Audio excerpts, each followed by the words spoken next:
that day, brought unto him a woman taken in adultery. And when they had set her in the midst, they say unto him, Master, this woman was taken in adultery, in the very act. Now Moses in the law commanded us that such should be stoned. But what sayest thou? This they said, tempting him, that they might have to accuse him. But Jesus stooped down, and with his finger wrote on the ground, as though he heard them not.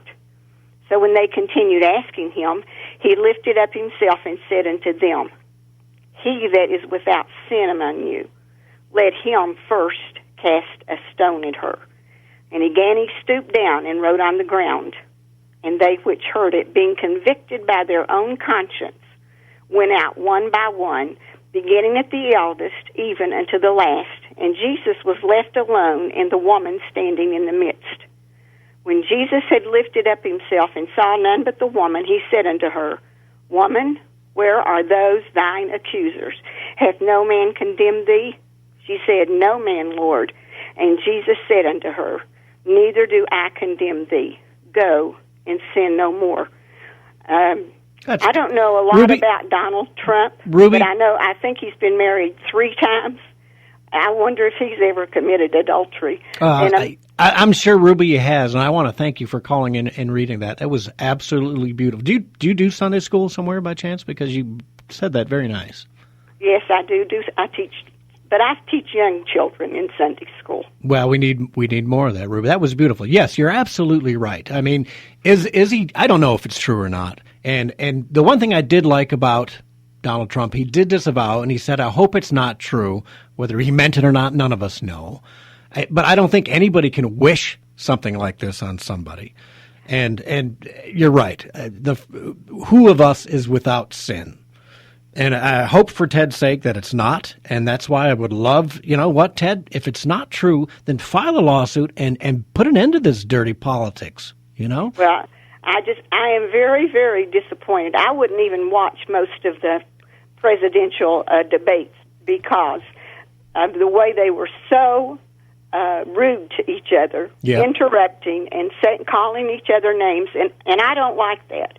I want them to, whenever they're talking, they're supposed to be telling us what they are going to do for this country, not belittling the other person. Yep. And I also agree with you with Ben Carson. I think that of all of them that were up there, that he probably is the most legitimate man that there was. Yeah. And, you know, part of this is the media, too. The media flamed at all these, the RNC allowing these 12, 13 debates that we've had was ridiculous. They should have been telling the moderators, these are the questions you will ask. We want substance and the plans from each of these candidates. We don't want to hear you trying to bait them into an argument or into a back and forth. But you know what? That's what sells. That's why they had millions and millions of people. People wanted to see them fight and argue and call each other names. And that's definitely not substantive. But you know what, Ruby? Unfortunately for us, I think that's the way the world is now. We're not a civil society anymore. We're not nice to each other. We're not Christian-like to each other. And that's a shame. That's a real shame. But I'd appreciate the call, Ruby. Oh, you're very welcome. You call me again anytime, Ruby. I appreciate it. It was beautiful, by the way. All right, thank you. You too. Take care. You. Okay, let's take a call from Jimmy on line 2. Jimmy, welcome to the show. Yeah, Gary. Exactly. Ruby was absolutely right.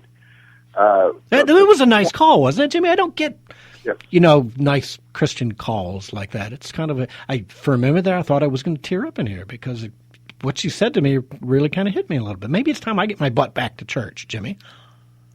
Maybe it is. But the last I knew, we were electing a president of the United States and not a messiah.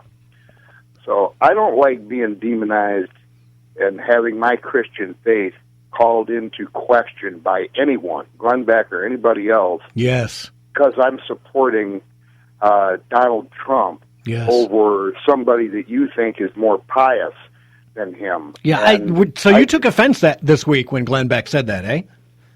Yes, I was very offended by that. I was too. And I don't listen to Glenn Beck anymore, but I can't help but hear about it. It's unfortunate. You know? Yeah, well, I'm the same boat. I used to be the biggest of Beck fans, and ever since he kind of, and it started out slow last summer, but he's literally spends 3 hours a day, 5 days a week, demonizing somebody. And that's, I want to call him up and say, you're doing the same thing that you tell us the Alinskys are doing. You're doing it to Donald Trump. There's no way in the world Donald Trump is as bad as Hillary or Bernie Sanders for this country. It's just not. It's incredible. Right, exactly. And I don't think we need to be calling into question people's faith. I liked what, going back to Ron Paul, when they asked him about his religion, he said, it's just that. It's mine. It creates my character. It has nothing to do with how I'm going to govern. And I see that as, I think that is correct when we're talking about that, because the President of the United States is the president for all of the people, even if they're atheists. And that's what it is. Like I said, we are not electing a messiah. We're electing a leader of a country of different people. Yeah, some of us religious, some of us not. Yeah, absolutely. Well, Jimmy, let me ask you something. I'm so glad you called in, because you are one of our Washtenaw County delegates for the Republican Party, correct? Yes. And I had an article that'll be up on the Sunday edition of the Daily Drift.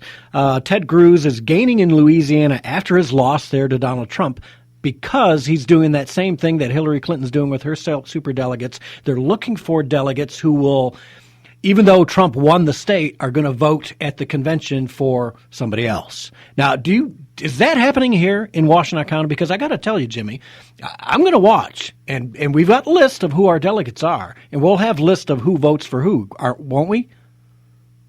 Well, yeah, on the first ballot we will, but not on the second. That's pretty much, I think you can vote the way you want, and it's a secret ballot. It is a secret ballot, but we'll know by the numbers. The first one is open. The first one is an open ballot, and you get to write because they're supposed to vote the way they're pledged. Right. Now, how do we confirm that, Jimmy? Because I got to tell you, if I am not happy, and I want to give a fair warning to our Washtenaw County delegates, I can't do much about anyone else. If I hear Livingston delegates, same thing, same warning. If I find out somebody's pulled a fast one and didn't vote or didn't support who they were supposed to, I'm going to bring them right out of here on the air and accuse them. If I can prove it, I'm going to prove it. I will not allow. If you voted for Trump, you voted for Trump. You should be given that number of delegates. The same with Ted Cruz. If you voted for Cruz and they don't give it, because that's my biggest fear, is they're going to steal it away from Cruz and Trump, who between the two of them have 80% plus of the delegates. Well, I actually believe it's in the rules that you can bring civil action. You can actually hold them accountable. Okay. Well, I'm gonna hold them to that, Jimmy, and I'm gonna hope you're my inside guy for information. So, all right. Well, that's it for. But Brian Calley is doing just that in this state. He's trying to, he wants the delegates to put people in that will vote for Kasich on the second ballot. Well, call in next week, Jimmy. We're going to talk about this a little more. All right. All right. Take care. Until next week, folks, go to thedailydrift.com. We'll see you then.